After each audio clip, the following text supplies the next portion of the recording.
Buenas noches a todas chicas, bienvenidas nuevamente a Una Joven Integral. Gracias por estar con nosotras hoy un lunes más. El día de hoy continuamos con nuestro estudio sobre los evangelios, hablando del estudio de mi vida práctica con Jesús. Hoy Dianita y mi persona les vamos a compartir sobre el tema El Señor Jesucristo es Dios. Abordaremos principalmente el relato de la transfiguración y basándonos en eso, pues hablaremos de la deidad del Señor Jesucristo. Esperamos que pues realmente sea de mucha bendición para todas este tema, el estudio del día de hoy, y que realmente el Señor sea hablando a nuestros corazones. Entonces vamos a empezar.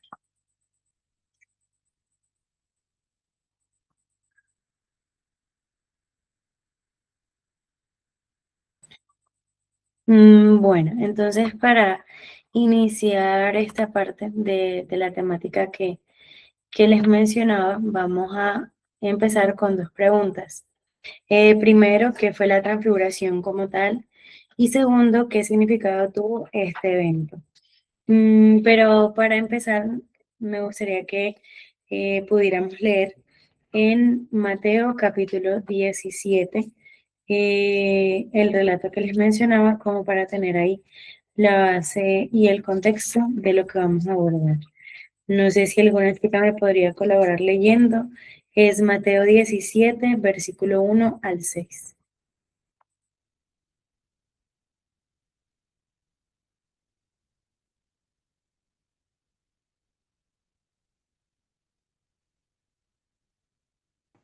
Mateo 17, del 1 al 6. Ok, dice: 6 días después, Jesús tomó a Pedro, a Jacobo y a Juan, su hermano, y los llevó aparte a un monte alto.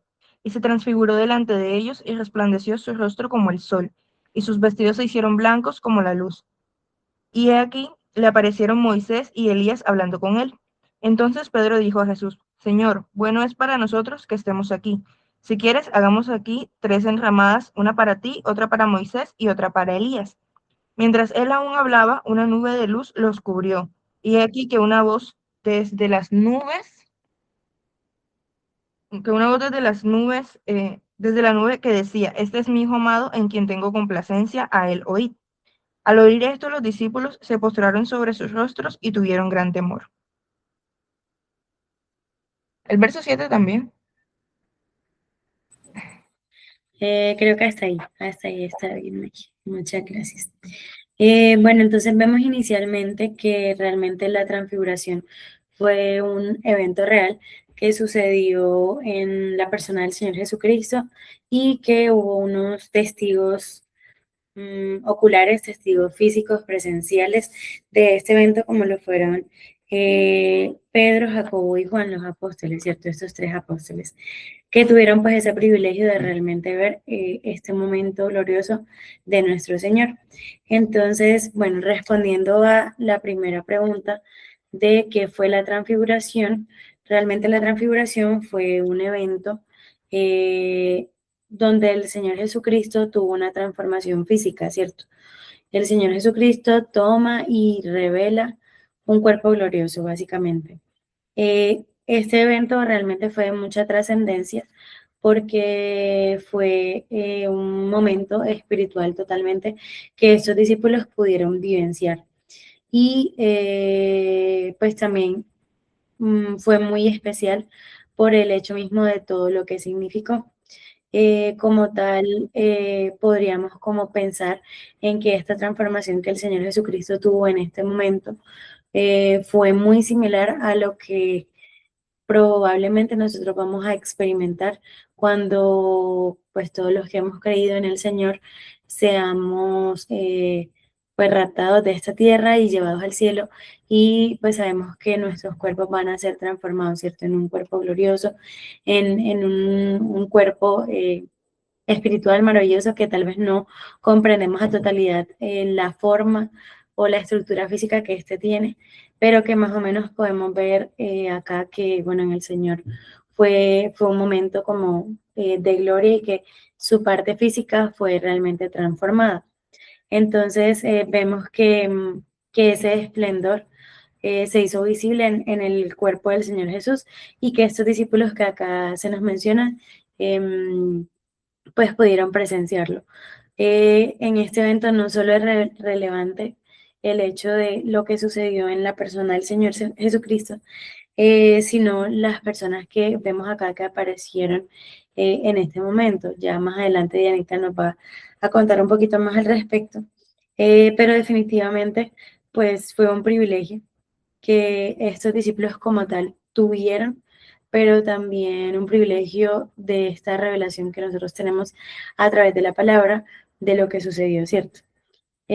Por otra parte, también podemos pensar en que la transfiguración fue una muestra de una visión especial de la persona del Señor Jesucristo, mostrando y revelando su deidad en este momento.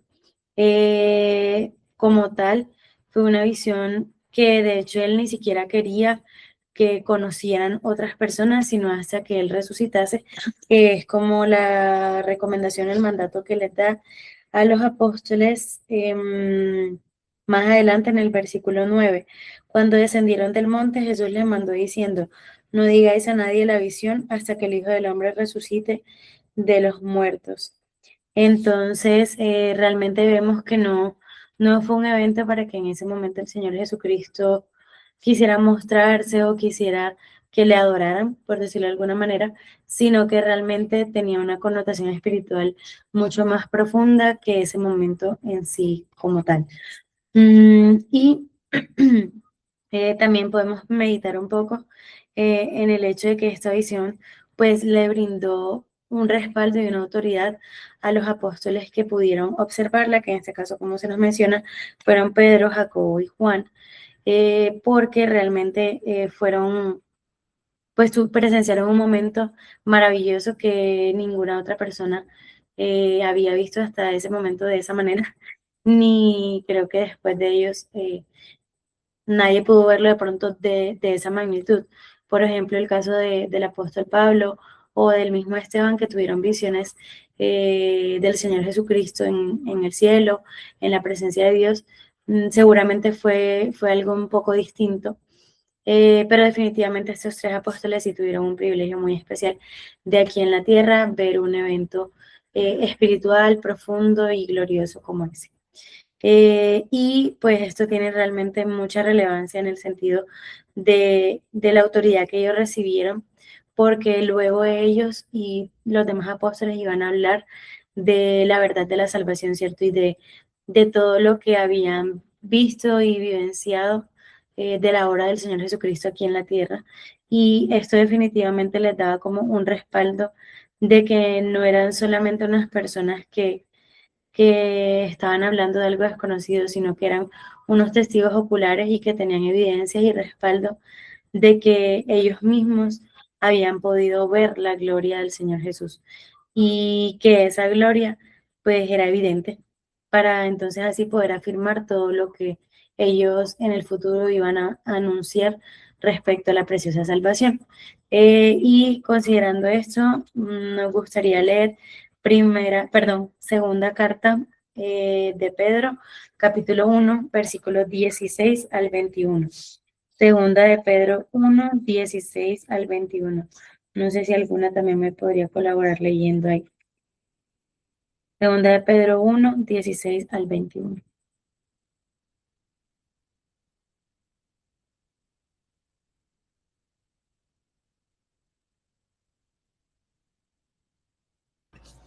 Dice, porque no os hemos dado a conocer el poder y la venida de nuestro Señor Jesucristo, siguiendo fábulas artificiosas, sino como habiendo visto con nuestros propios ojos su majestad.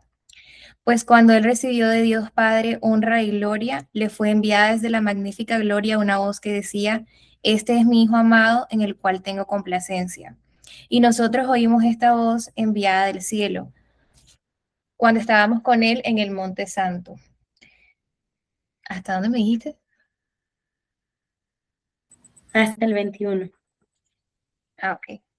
Tenemos también la palabra profética más segura, a la cual hacéis bien en estar atentos como a una antorcha que alumbra en lugar oscuro hasta que el día esclarezca y el lucero de la mañana salga en vuestros corazones.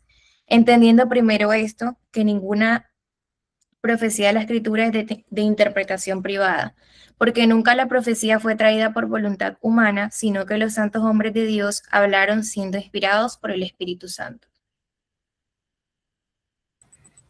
Gracias, Carmen. Entonces vemos que realmente, pues ya en este caso específicamente Pedro, que es uno de los que se nos menciona que tuvo ese privilegio de vivenciar este momento tan especial con el Señor, nos está hablando, ¿cierto? Y respaldando la verdad de la salvación y de todo, toda la obra de Cristo con lo que él había evidenciado con sus propios ojos. Y me llama la atención que él dice mm, mm, en el versículo 16, porque no os hemos dado a conocer el poder y la venida de nuestro Señor Jesucristo, siguiendo fábulas artificiosas. Seguramente muchas personas en ese momento pensaban, ¿cierto?, que todo lo que los apóstoles y los creyentes del momento hablaban eran fábulas, eran historias, eran cuentos, pero realmente él dice, no, no les estoy hablando de una fábula ni algo inventado, les estoy hablando de una realidad que nosotros vimos, que vimos con nuestros propios ojos, dice él, su majestad. Entonces, definitivamente la transfiguración tuvo mucha trascendencia y fue un evento realmente muy importante porque también brindó esa autoridad y respaldo de la verdad de la obra de Cristo, tanto a los apóstoles como hoy a nosotros. Y también pues quería resaltar del versículo 19 al 21 porque así como la transfiguración los apóstoles lo vieron con sus propios ojos y pudieron como evidenciarlo como tal y dar testimonio respaldándose por este evento, así nosotros tenemos la palabra profética más segura. Nosotros también tenemos la posibilidad de respaldar lo que compartimos y la verdad que conocemos por la palabra que Dios nos ha dejado, ¿cierto? Entonces, que también podamos nosotros tener dicha seguridad. Y ya por último, en cuanto a estas dos primeras preguntas, podemos ver que la visión de la transfiguración también mostró el respaldo y el agrado que Dios Padre sentía y siente por la obra que el Hijo estaba efectuando, que estaba haciendo en favor de la humanidad. Porque nos dice el pasaje, este es mi Hijo amado en el cual tengo complacencia, a él oíd. Entonces también fue un momento realmente especial y glorioso porque podemos ver la forma como el Padre en sí eh, estaba respaldando al Hijo y el común acuerdo que había y que hay en la Trinidad por el hecho mismo y la obra misma de la salvación, ¿cierto? Entonces podemos observar por medio de este evento que realmente la voluntad de Dios se estaba evidenciando en el hecho de que el Hijo hiciera todo lo que estaba haciendo aquí en la tierra y de que nosotros pudiéramos también ver y tener la claridad y la seguridad de que todo esto que sucedió y sigue sucediendo es la voluntad de Dios para con nosotros como la humanidad. Entonces realmente Dios desea nuestra salvación y la Trinidad se hace evidente en cuanto a ello en este evento específico. Bueno, y como segundo punto, continuando con esta parte, nos gustaría hablar acerca de la deidad del Señor Jesucristo. Creo que es algo que todas nosotras como creyentes tenemos claro, pero que tal vez para personas que no conocen la palabra de Dios o que nunca han leído la Biblia o que sencillamente dudan de las verdades que en ella encontramos, puede ser algo complejo de entender. Y nos gustaría pronto meditar en ello porque, como decíamos, realmente en la transfiguración es algo que podemos ver en todo su esplendor, la deidad y la gloria del Señor Jesucristo, ¿cierto? Como lo decía Pedro, su majestad. Entonces hay diferentes aspectos y verdades en torno a la deidad del Señor Jesucristo. Y lo primero en lo que queríamos pensar era en que realmente el Señor Jesucristo es Dios y esta es una verdad irrefutable que en la transfiguración y vamos ahora a observar que en muchos otros eventos y pasajes con verdades podemos ver que la palabra de Dios nos muestra y nos afirma la deidad del Señor Jesucristo. Entonces, primero nos gustaría que nos acompañaran a Hebreos capítulo 1, versículo 1 al 4. Si alguna lo puede leer, por favor. Hebreos 1, 1 al 4.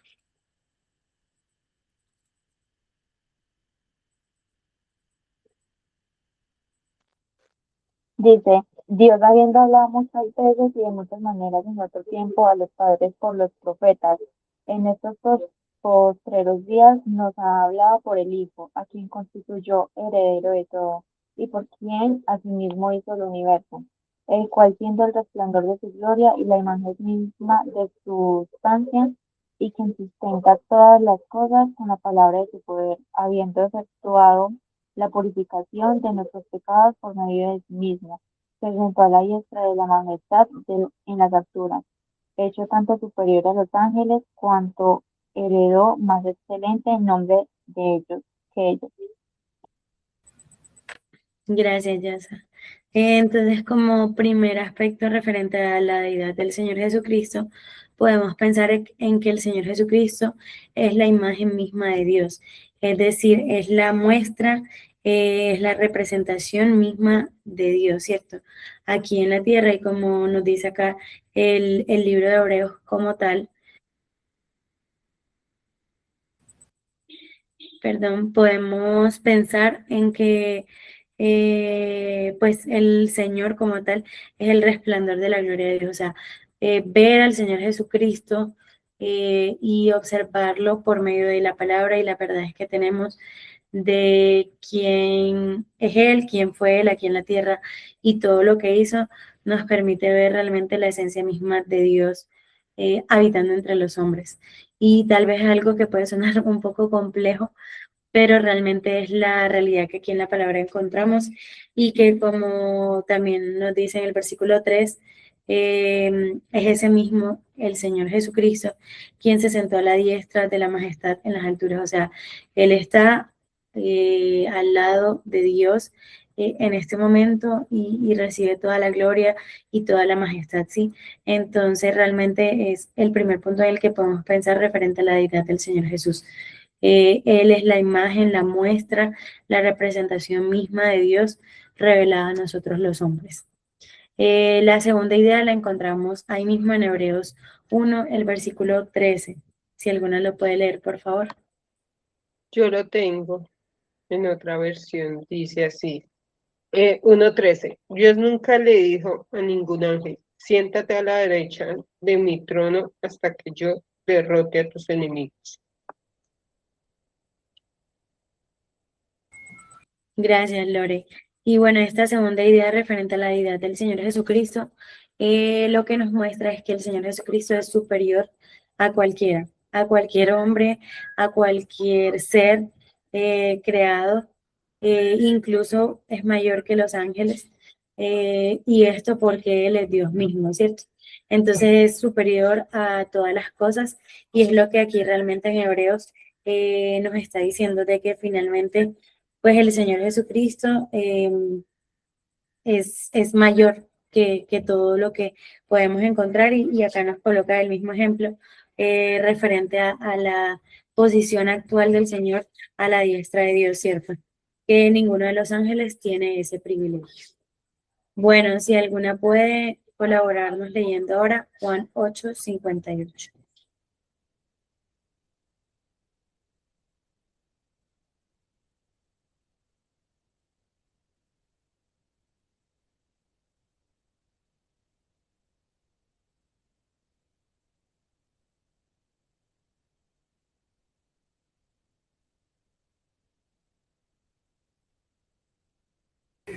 Dice Juan 8:58. Jesús les dijo, de cierto os digo, antes que Abraham fuese, yo soy.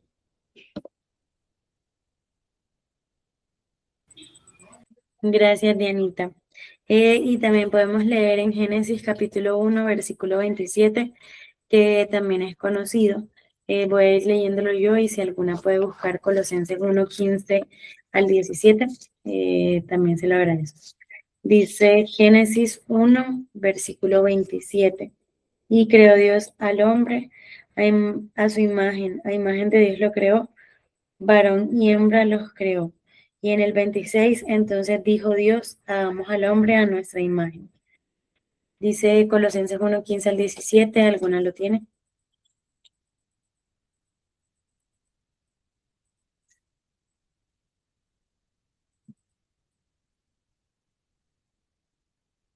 Bueno, lo leo yo. Dice Dale, May. Colosenses 1, del 15 al 17. Él es la imagen del Dios invisible, el primogénito de toda creación, porque en Él fueron creadas todas las cosas, las que hay en los cielos y las que hay en la tierra, visibles e invisibles, sean tronos, sean dominios, sean principados, sean potestades, todo fue creado por medio de Él y para Él. Y Él es antes de todas las cosas y todas las cosas en Él subsisten. Gracias, May. Entonces, continuando con la misma idea de que realmente el Señor Jesucristo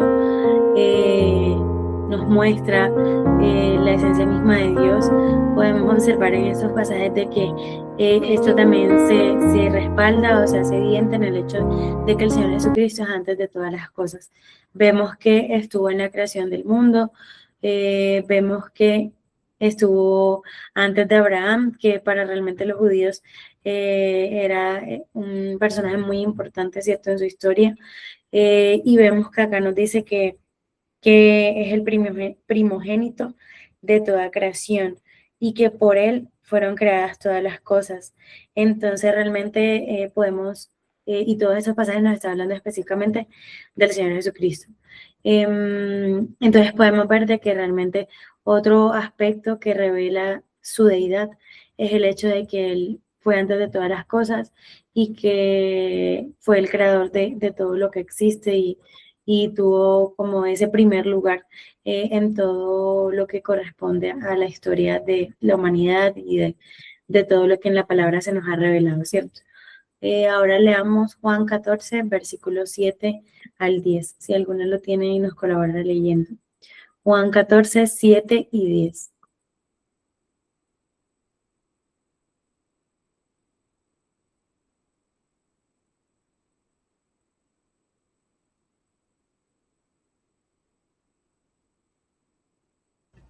Dice, si me conocieseis, también a mi Padre conoceríais, y desde ahora le conocéis y le habéis visto.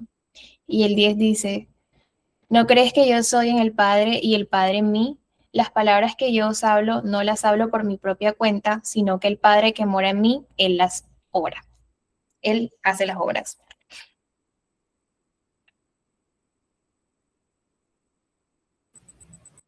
Gracias, Carmen. Entonces, como cuarto aspecto, cuarto punto, cuarta justificación respecto a la deidad del Señor Jesucristo, vemos de que el Señor Jesucristo vino a revelarnos a Dios. Vemos en este pasaje de Juan que nos muestra de que realmente el Señor Jesucristo vino a revelarnos quién y cómo es Dios, ¿cierto? En su esencia. Y esto con el objetivo de que nosotros creamos y recibamos esa perfecta obra de salvación. Y no solo nos lo dice en este pasaje de Juan, sino que lo vemos en muchos otros pasajes de su misma palabra, de su misma boca, que Él nos dice de que Él vino a mostrarnos al Padre, de que Él vino a mostrarnos a Dios. Entonces, realmente vemos aquí también su deidad en todas las cosas que hizo y de que el propósito real estaba en Él venir aquí a revelarnos a Dios, su esencia y quién es Él, ¿cierto? Ahora vamos a Colosenses 1, versículos 19 al 20, si alguna lo tiene. Colosenses 1, 19 al 20.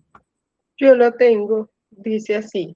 Por medio de Cristo Dios hizo que todo el universo volviera a estar en paz con Él, y esto lo hizo posible por medio de la muerte de su Hijo en la cruz. Antes ustedes estaban lejos de Dios y eran sus enemigos, pues pensaban y hacían lo malo. Sin embargo, ahora Dios los ha hecho sus amigos por medio de la muerte de su Hijo, quien se hizo hombre. Dios lo hizo así para que ustedes pudieran presentarse ante Él sin pecado y libres de culpa. Muchas gracias, Lore. Entonces, en este quinto punto vemos que el Señor Jesucristo es y fue el medio que el Padre utilizó para reconciliarnos con Él. Y en ese sentido podemos observar que solo Él, siendo Dios, tenía, hablando del Señor Jesucristo, solo el Señor Jesucristo, siendo Dios, tenía y tiene el poder para hacerlo, porque ningún otro hay ni había perfección, solamente en Dios mismo. Entonces Él, siendo Dios, tomó ese lugar y esa responsabilidad en su santidad de efectuar esa obra que era necesaria para nuestra salvación. Entonces vemos aquí también su deidad de que en Él había la perfección, la santidad para efectuar esa obra de reconciliación entre nosotros y Dios, porque solamente Él, siendo Dios, tenía esa característica de perfección y de santidad que ninguno de nosotros podríamos haber hallado o adquirido, ¿cierto? Entonces ahí vemos también otro aspecto de su deidad. Ahora vamos a Juan capítulo 5, versículos 22 y 26 al 27. Si alguna lo tiene. Juan 5, 22 y 26 al 27. Yo lo tengo. 22 dice, porque el Padre a nadie juzga, sino que todo el juicio dio al Hijo. Y 26 y 27 dice, porque como el Padre tiene vida en sí mismo, así también ha dado al Hijo el tener vida en sí mismo. Y también le dio autoridad de hacer juicio por cuanto es el Hijo del Hombre. Gracias, Yasa. Entonces, por medio de este pasaje y también algunos de los que vimos con anterioridad, vemos que otro de los aspectos de la idea del Señor Jesucristo se hace evidente, porque el Señor Jesucristo es creador, juez y salvador, obras que realmente solo Dios puede hacer. Entonces, lo vemos evidente en este sentido, en que Él, siendo Dios, es el que tiene la capacidad y la autoridad para ejercer estos tres roles y muchos más que sabemos que le pertenecen solamente a Dios. Ahora vamos a Apocalipsis 5, versículos 6 al 10. Si alguna lo tiene, nos colabora leyendo.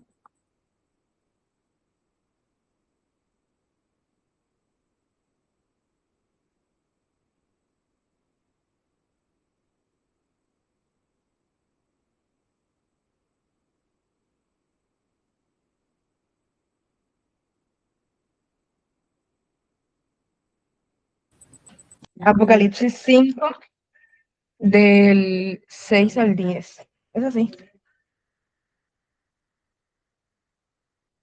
Ok, dice, y miré y vi que en medio del trono y los cuatro seres vivientes y en medio de los ancianos estaba en pie un cordero como inmolado, que tenía 7 cuernos y 7 ojos, los cuales son 7 espíritus de Dios enviados por toda la tierra. Y vino y tomó el libro de la mano derecha del que estaba sentado en el trono. Y cuando hubo tomado el libro, los 4 seres vivientes y los 24 ancianos se postraron delante del Cordero. Todos tenían arpas y copas de oro llenas de incienso, que son las oraciones de los santos. Y cantaban un nuevo cántico diciendo, digno eres de tomar el libro y de abrir sus sellos, porque tú fuiste inmolado y con tu sangre nos has redimido para Dios, de todo linaje y lengua y pueblo y nación. Y nos has hecho para nuestro Dios reyes y sacerdotes y reinaremos sobre la tierra. Gracias, Maye.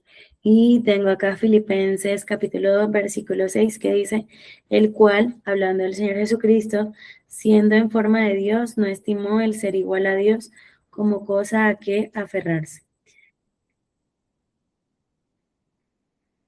Entonces vemos en este punto de que se nos afirma de que realmente el Señor Jesucristo es igual a Dios, ¿cierto? Y que realmente Él, perdón, es el objeto de toda adoración, algo que realmente es solo de Dios. Lo hemos exaltado ya en el cielo, en la oración que se nos describe en Apocalipsis, y también acá en Filipenses nos dice de que realmente Él no estimó el ser igual a Dios, o sea, es Dios mismo. Ahora vamos a Juan 5:23. Si alguna lo tiene, por favor. Juan 5:23.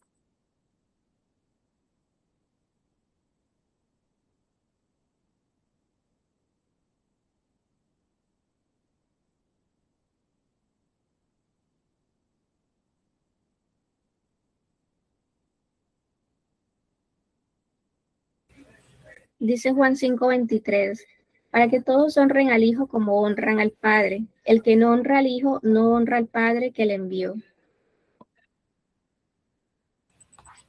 Gracias, Dianita. Y dice Lucas 23:34. Y Jesús decía, Padre, perdónalos porque no saben lo que hacen. Entonces vemos que la expresión Padre, el Señor Jesucristo lo utiliza ampliamente en los evangelios, lo podemos ver en muchísimos versículos, pero decidimos solo presentar estos dos, pero realmente para evidenciar de que el Señor Jesucristo es el Hijo de Dios, es decir, la segunda persona de la Trinidad, y que esto se hace evidente en los términos que utiliza y en todo lo que podemos observar en estos relatos. Y ya por último, hablando de la deidad del Señor Jesucristo, vamos a Juan capítulo 2, versículo 24 y 25. Si alguno lo tiene, por favor. Juan 2, 24 y 25.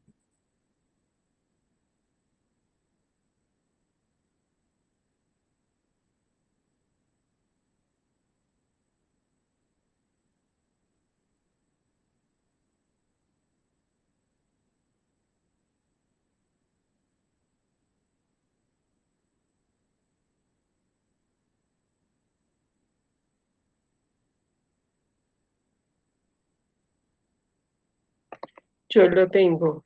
Dice Juan 2, 24 y 2, 24. Espérame.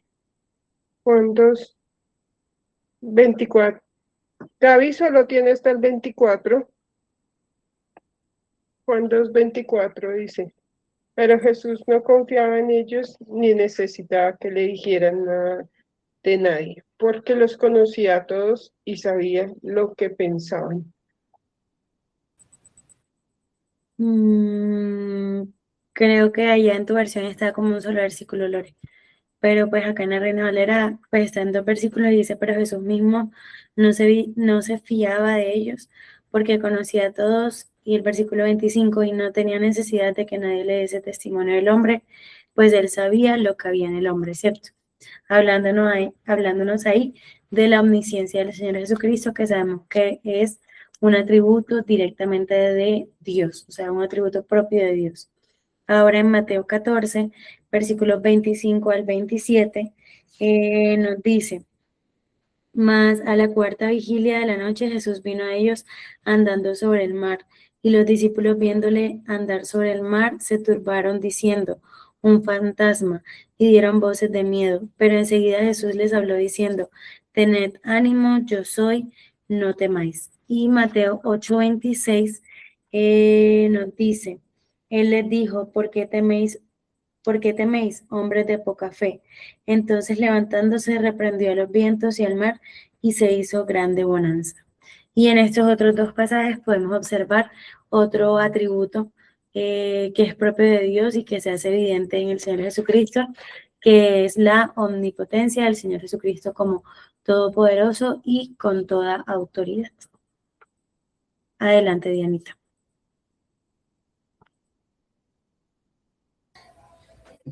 Bueno, continuamos ahora con el siguiente punto, se trata del privilegio de ver la gloria de Dios.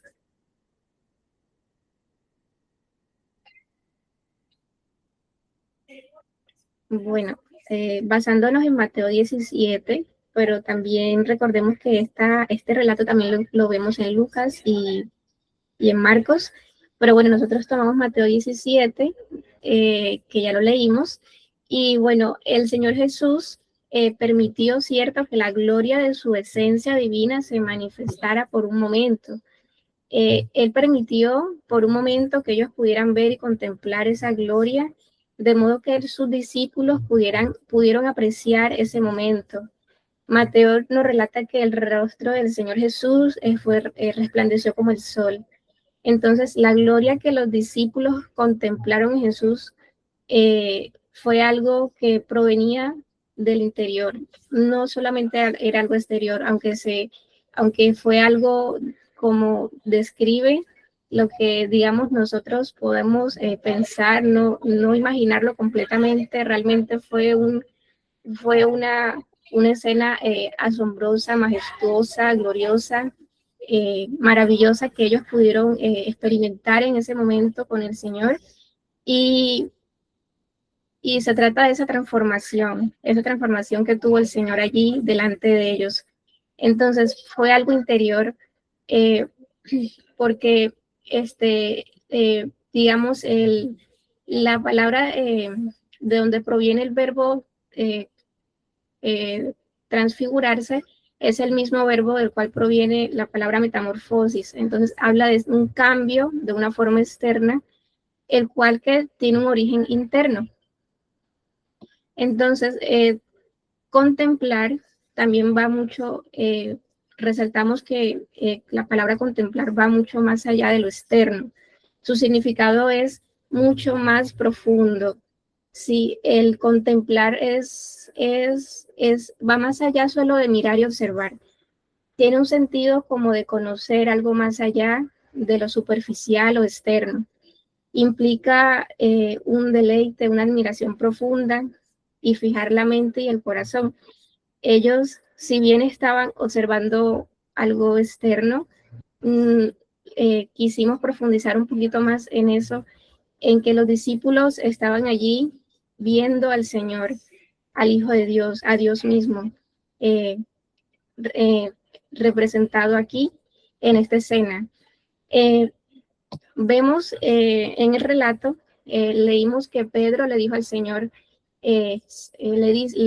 lo llama, Señor, bueno es para nosotros que estemos aquí, ¿cierto? Entonces, aquí Pedro, levantando su voz, digamos, podemos decir a nombre de los otros discípulos, profundamente quizás conmovido, en otros relatos dice que ellos estaban como asombrados o espantados, pero hace un reconocimiento al Señor Jesús, llamándolo Señor, ¿cierto? Primeramente. Entonces, él maravillado por lo que sus ojos estaban percibiendo, se dirige al Señor con ese título, Señor, expresando esa divinidad que representaba el Señor. Y una vez más, Pedro está reconociendo que el hombre, el Señor Jesús, es también Dios, el Cristo, el Mesías. Y no solamente estaban observando una escena asombrosa, estaban contemplando al Hijo de Dios. También podemos ver por otro lado que Pedro,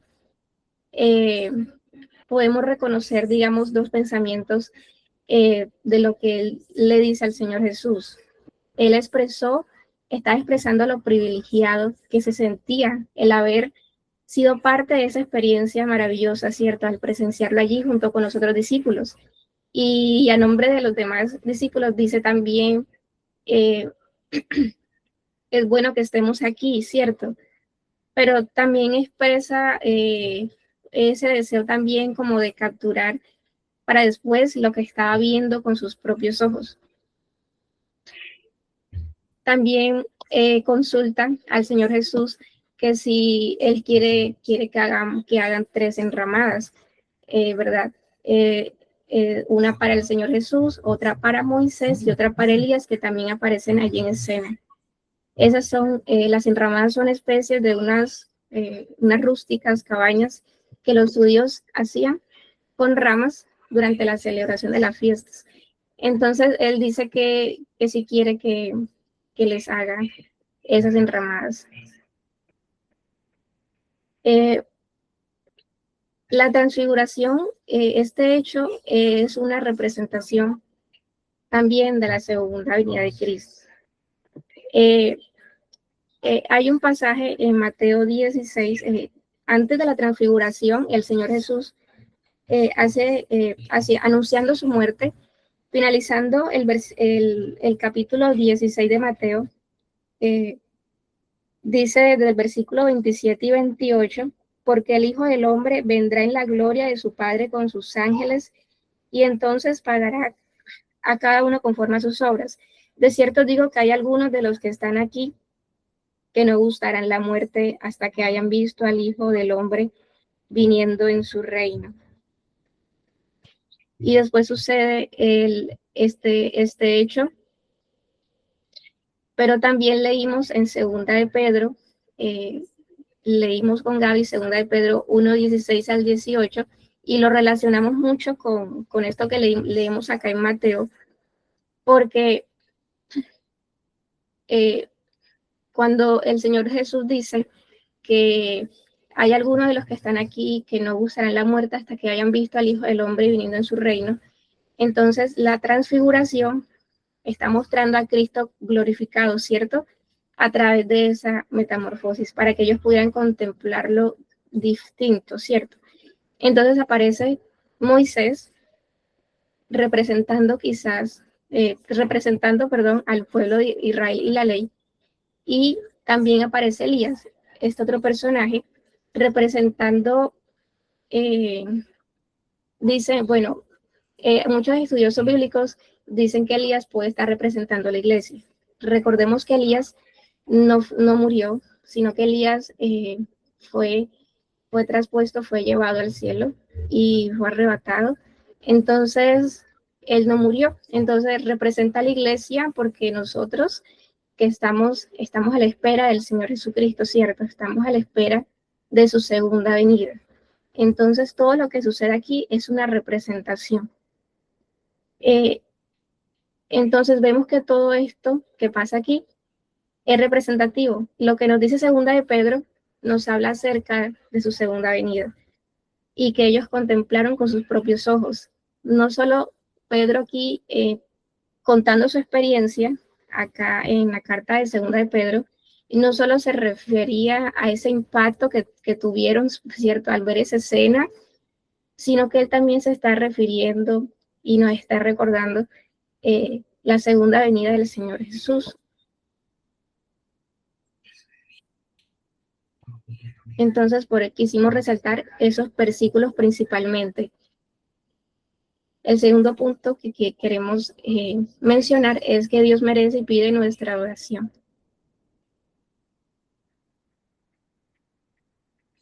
Bueno, para empezar, buscamos un significado de la palabra adoración. La palabra etimológicamente proviene del latín adoratio, del mismo significado y compuesto del verbo adorar, y el sufijo ción indica efecto o acción de. Entonces podemos, por lo cual, definir que la adoración como el efecto o acción de honrar, reconocer quién es Él, de admiración, de venerar a Dios. La adoración debe ser el fruto de una vida de devoción a Dios, una vida plena de comunión con Dios. Y de esto se trata, o podemos definir la adoración. Ahora, en la Biblia también encontramos muchos versículos que nos hablan de adoración. Aquí me pueden ayudar a leer. Yo voy a leer 2 de Samuel 7:22, y las chicas que quieran leer pueden ir buscando las demás citas. 2 de Samuel 7:22 vemos un ejemplo muy hermoso de oración de David. Capítulo 7, versículo, me voy a leer desde el 21 al 22. Dice, todas estas grandezas has hecho por tu palabra y conforme a tu corazón, haciéndolas saber a tu siervo. Por tanto, tú te has engrandecido, Jehová Dios, por cuanto no hay como tú, ni hay Dios fuera de ti, conforme a todo lo que hemos oído con nuestros oídos. Entonces vemos aquí al escritor, bueno, aquí David en su oración, reconociendo esa omnipotencia de Dios, ¿cierto? Y ese atributo que del Señor, de Dios, y lo adora porque dice que en el universo no hay nadie que se asemeje a Él. Entonces, es una característica, digamos, un hermoso ejemplo de cómo debemos adorar, así como David expresa con sus palabras ese reconocimiento que nuestro Dios merece que le hagamos. ¿Alguien tiene Romanos 11:36?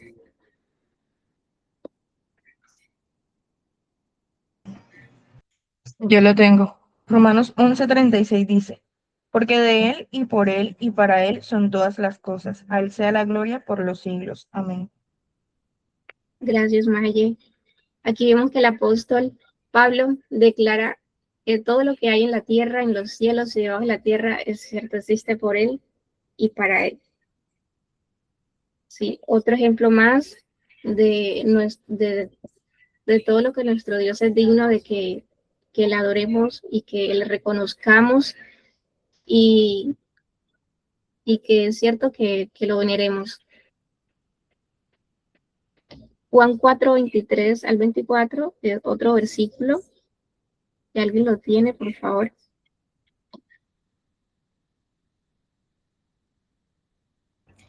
Dice, mas la hora viene y ahora es cuando los verdaderos adoradores adorarán al Padre en espíritu y en verdad, porque también el Padre tales adoradores busca que le adoren. Dios es espíritu y los que le adoran en espíritu y en verdad es necesario que adoren. Gracias, Carmen. Bueno, este versículo tiene un significado también bastante profundo en cuanto a la adoración. Nos dice de que debemos adorar en espíritu y en verdad.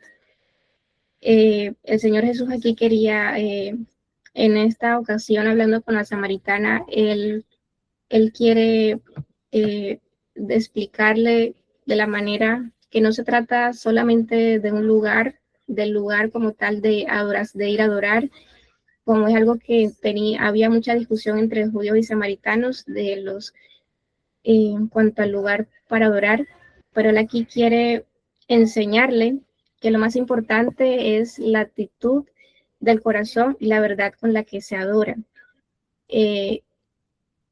Adorar en espíritu se refiere a adorar al Señor con un corazón sincero. Es que lleguemos al Señor con, con toda la sinceridad y expresarle con nuestras propias palabras. No tenemos que buscar palabras eh, grandes o complicarnos, sino con toda la sencillez llegar delante del Señor y poder expresarle tal como nos sentimos, tal como estamos, y poder reconocerlo primeramente a Él como ese Dios digno de toda adoración, veneración y grandeza por lo que Él es, y con todo nuestro corazón llegar delante de Él y expresarle en verdad. Es decir, ser sinceras con el Señor. Él conoce todo nuestro corazón, todo lo que somos, y, y hacerlo también con conciencia, también eh, con lo que la palabra, conforma lo que su palabra también nos dice, que la palabra es la verdad que encontramos. Y entonces de eso se trata, adorar en espíritu y en verdad.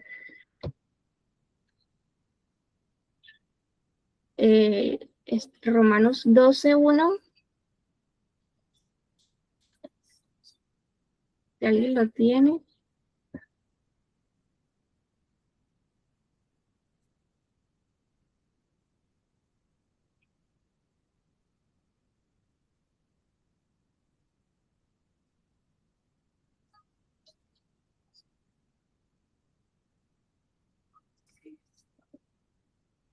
Bueno, yo lo leo.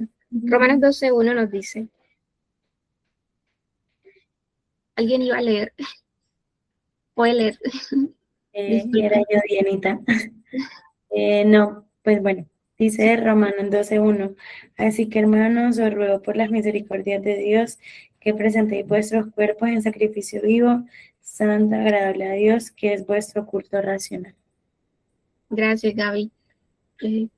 Aquí nos habla también de que la oración, aquí refiriéndose habla de presentar cuerpos en sacrificio vivo, santo, agradable a Dios. O sea, nos quiere decir que la oración es un acto también de sacrificio vivo, santo, agradable a Dios. Y este sacrificio no solamente es un acto de autonegación, sino es una respuesta que debemos dar a esa gracia y al amor de Dios, donde entonces nuestra vida completa se va a convertir en un acto de adoración. ¿Y cómo podemos hacer eso? En toda nuestra manera de vivir. Se trata que en nuestra manera de vivir lo estemos haciendo de acuerdo a la voluntad de Dios en cada área de nuestra vida.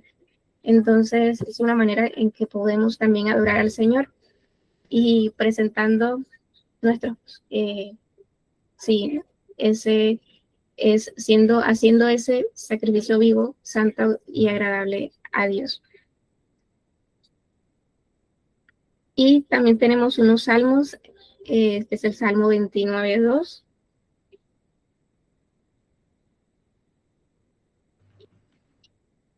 Salmos 29:2 dice, Dad a Jehová la gloria de vida a su nombre, adorad a Jehová en la hermosura de la santidad. Gracias, Maye. Aquí nos habla de que debemos adorar al Señor en la hermosura de su santidad. Sí, y en esto debemos meditar. Cuando hablamos de contemplar al Señor Jesús, mirarlo en todo lo que significa para nosotros, de reconocer también esa hermosura de su santidad, reconocer que Él es santo, santo y merece toda honra y gloria, cierto, de nuestra parte. Entonces debemos adorar en esa hermosura de su santidad, como aquí nos menciona el salmista. Y también nos dice el Salmo 95:6, y alguien lo puede leer.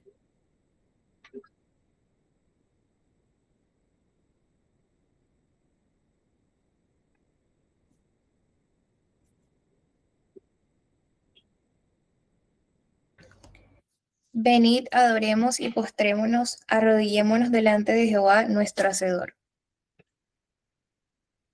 Gracias. Aquí nos dice, pues esto yo lo relacioné con reverencia, adorarlo con reverencia. Nos habla de que arrodillarnos, y lo que más menciona el pasaje, sí, cuando nosotros, lo que representa el Señor en nuestra vida, y nosotros debemos ser intencionales en buscarlo, buscar su rostro, aunque podamos pensar que no, yo no sé orar o nunca lo he hecho, pues el Señor no rechaza un corazón humilde que llega delante de sus pies. El Señor se deleita también en que lo hagamos de corazón sincero, con honestidad, y que podamos verlo a Él, y podamos deleitarnos, admirarlo, y fijar nuestra mirada en nuestra mente también y corazón en Él. Entonces, de esa manera, adoramos al Señor y lo adoramos en todo en todo su esplendor, en toda su gloria. Y por último, Colosenses 3, del 1 al 3.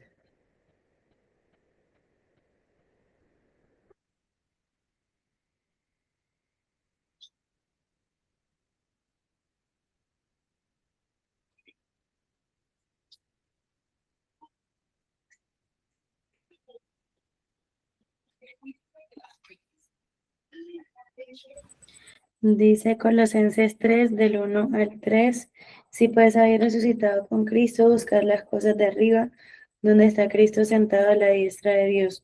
Poned la mira en las cosas de arriba, no en las de la tierra, porque habéis muerto y vuestra vida está escondida con Cristo en Dios. Gracias, Gaby. Así es, este versículo nos dice, digamos lo que Dios espera de nosotros una vez nosotros hemos sido hemos sido renovados y cambiados por el Señor. Dice que sin verdad, si nosotros si hemos resucitado con Cristo, si eh, eh, hemos sido transformados, hemos tenido ese encuentro y tenido un cambio de nuestra vida, debemos buscar primeramente las cosas de arriba, donde Cristo está sentado a la diestra de Dios. Es decir, poner nuestra mirada en las cosas de arriba, nuestro pensamiento, nuestro deseo, nuestra mirada debe estar puesta en el Señor, en buscar las cosas de arriba. Es lo que espera el Señor que hagamos.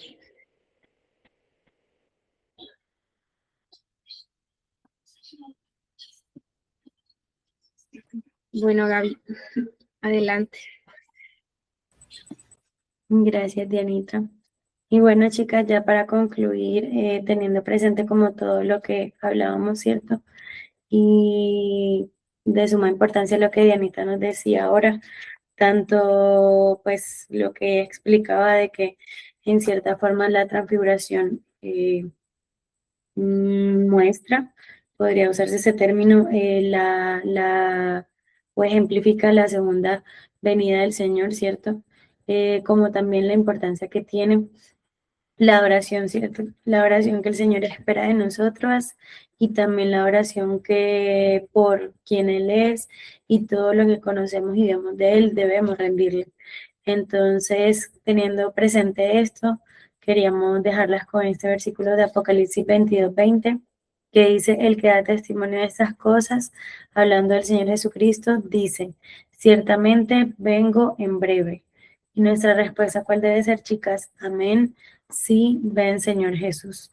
Entonces, es la invitación y la reflexión con la que queríamos dejarlas el día de hoy, de que realmente pudiéramos pensar en que la deidad del Señor Jesucristo es una realidad, y que es una revelación preciosa, un regalo de Dios para nosotros, el poder ver eso de nuestro Señor y que podamos reflexionar y meditar en cuál realmente está siendo nuestra actitud y cuál es nuestra respuesta ante esta verdad, ante esta realidad, ¿cierto? Y ojalá sea esta, que podamos anhelar y desear de que el Señor Jesucristo venga por nosotros y que, como decía Dianita, nuestra mirada no esté aquí en las cosas de esta tierra, sino en las cosas de arriba del cielo, como nos decían Colosenses, para que entonces podamos de esa manera responder como Dios espera que nosotros respondamos.